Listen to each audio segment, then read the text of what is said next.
Welcome students, प्रशांत वाजपेयी। चलिए आज हम लोग एक नया टॉपिक देखते हैं कि अगर हमें किसी भी पर्टिकुलर नंबर का टेबल प्रिंट कराना है तो इसके लिए हमें प्रोग्राम सी लैंग्वेज में कैसे बनाना होगा। तो सबसे पहले हम लोग इसके पीछे का लॉजिक सीखते हैं।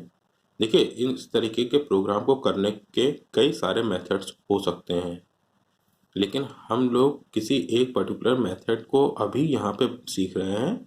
फिर आगे चल के अभी हम लोग इसी प्रोग्राम को किसी दूसरे मेथड से भी कर रहे हैं, और आप चाहें तो खुद भी दूसरे मेथड से इसको ट्राई कर सकते हैं। तो सबसे पहले हम लोग देखते हैं कि इसके पीछे का लॉजिक क्या लग सकता है। तो अगर आपको किसी पर्टिकुलर नंबर का टेबल प्रिंट कराना है तो सबसे पहले एक नंबर आपको पता होना चाहिए कि आप किस नंबर का टेबल प्रिंट कराने जा रहे हैं। जैसे आपको 4 का टेबल प्रिंट कराना है, आपको 6 का कराना है, 7 का कराना है, 13 का कराना है, 18 का कराना है। तो या इट मीन्स आपके पास पहले एक नंबर कंफर्म होना चाहिए कि आपको किस नंबर का टेबल प्रिंट कराना है। तो इसका मतलब हो गया कि n की वैल्यू को यूजर डिसाइड करेगा एज इनपुट, यानी n को आपको स्कैन कराना पड़ेगा। दूसरी चीज कि जो टेबल होता है, मान लीजिए अगर n का टेबल प्रिंट कराना है और n की वैल्यू आपने किसी पर्टिकुलर टाइम पे ले ली 4, तो इसका मतलब है कि 4 का जब टेबल प्रिंट कराना होगा तो जो n है वहीं से शुरुआत होगी और खत्म कहाँ होगा। n अगर 4 है तो 40 पे खत्म होगा। n अगर हमारे पास है 7 तो 70 पे खत्म होगा फिलहाल टेबल। अगर n 18 है तो टेबल हमारा 180 पे खत्म होगा। इट मीन्स जिस नंबर का टेबल आपको प्रिंट कराना है उसी नंबर से टेबल की शुरुआत होगी और ये खत्म होगा जाके 10 इंटू n के बराबर होने पे। यानी जैसे यहाँ पे n 4 था तो उसी नंबर से शुरुआत कर दी और 10 इंटू एन पे इसको खत्म कर दिया जाके। n आपके पास 7 था यहाँ पे, तो आपने 10 इंटू 7 यानी कि 70 पे टेबल को स्टॉप करा दिया। 18 था n की वैल्यू तो 180 यानी 10 इंटू 18 यानी कि 180 पे जाके इसको स्टॉप करा दिया। तो इसका मतलब हो गया यहाँ पे जो लूप चलेगा वो आपका n से शुरुआत होगी और 10 इंटू एन पे जाके ये लूप आपका क्लोज हो जाएगा। और अगर आप चेक करें कि एक नंबर से दूसरे नंबर के बीच का डिफरेंस कितना आ रहा है, तो अगर आप यहाँ पे 4 के टेबल में देखेंगे तो एक नंबर से दूसरे नंबर के बीच में +4 का डिफरेंस आ रहा है।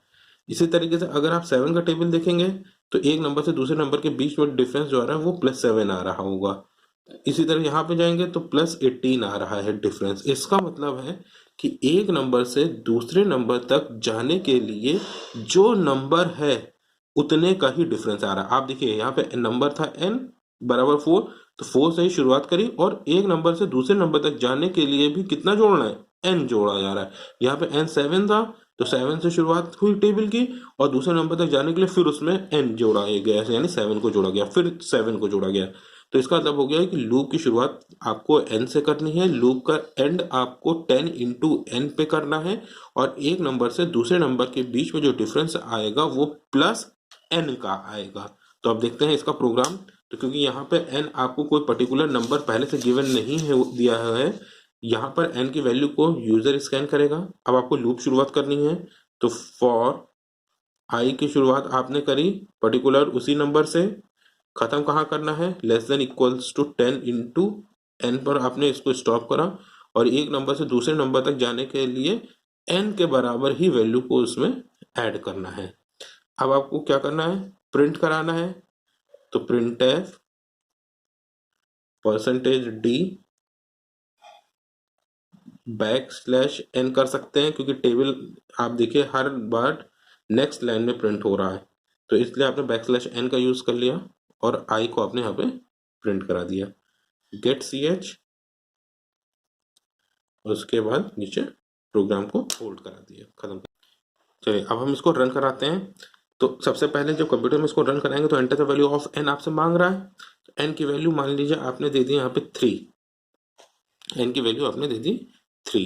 तो i की शुरुआत कहाँ से हो गई, i की वैल्यू भी 3 से स्टार्ट होगी क्योंकि n 3 है तो i भी 3 हो गया और i खत्म कहाँ करना है 10 इंटू एन यानी 30 पे। अब i की वैल्यू फिलहाल तो 3 है यानी 3 < 30, कंडीशन ट्रू है, ब्रैकेट्स के अंदर गए, आपने i को प्रिंट किया, i की वैल्यू अभी 3 थी, कंप्यूटर ने यहाँ पे 3 को प्रिंट कर दिया। अब क्या होगा कि जैसे ब्रैकेट्स क्लोज हो रहा है हम ऊपर गए, आई की वैल्यू 3 थी, 3 में एन और जोड़ा तो एन की वैल्यू भी 3 है, आई कितना आ गया 6। जैसे ही नई वैल्यू आई हम इधर आए कंडीशन को चेक करने। अब कंडीशन क्या बन गई कि 6 is less than equals to 30।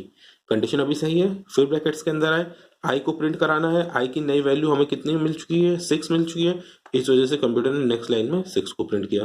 फिर ऊपर गए तो आई की वैल्यू 6 थी और उसमें n जोड़ना है तो n की वैल्यू 3 है, यानी टोटल कितना हो गया 9। जैसी नई वैल्यू मिलती है वापस आए। अब यहाँ पे आपने चेक किया 9 इज लेस देन 30, कंडीशन फिर से सही आ गई। फिर ब्रैकेट के अंदर आए, i की वैल्यू 9 हो चुकी है, 9 को कंप्यूटर ने यहाँ पे प्रिंट कर दिया आगे।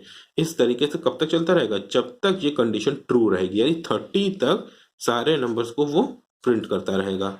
जैसे ही 30 को उसने प्रिंट किया, अब ये ऊपर जाएगा तो 30 प्लस 3 जब करेंगे तो 33 आएगा। अब जैसी नई वैल्यू आई फिर से कंडीशन चेक करने के लिए आए तो 33 is less than equals to 30। ये कंडीशन हो गई हमारी फॉल्स, यानी कि अब कंडीशन फॉल्स हो गई तो ब्रैकेट के अंदर जाने की जरूरत नहीं है। इसके ब्रैकेट में अगर आप नहीं गए तो यानी कंप्यूटर ने यहीं पर टास्क को स्टॉप करा दिया। तो आप देखिए 3 वैल्यू आपने दी थी एन की और कंप्यूटर ने इसके रेस्पेक्ट में 3 का पूरा टेबल आपको प्रिंट करके रिवर्ट कर दिया।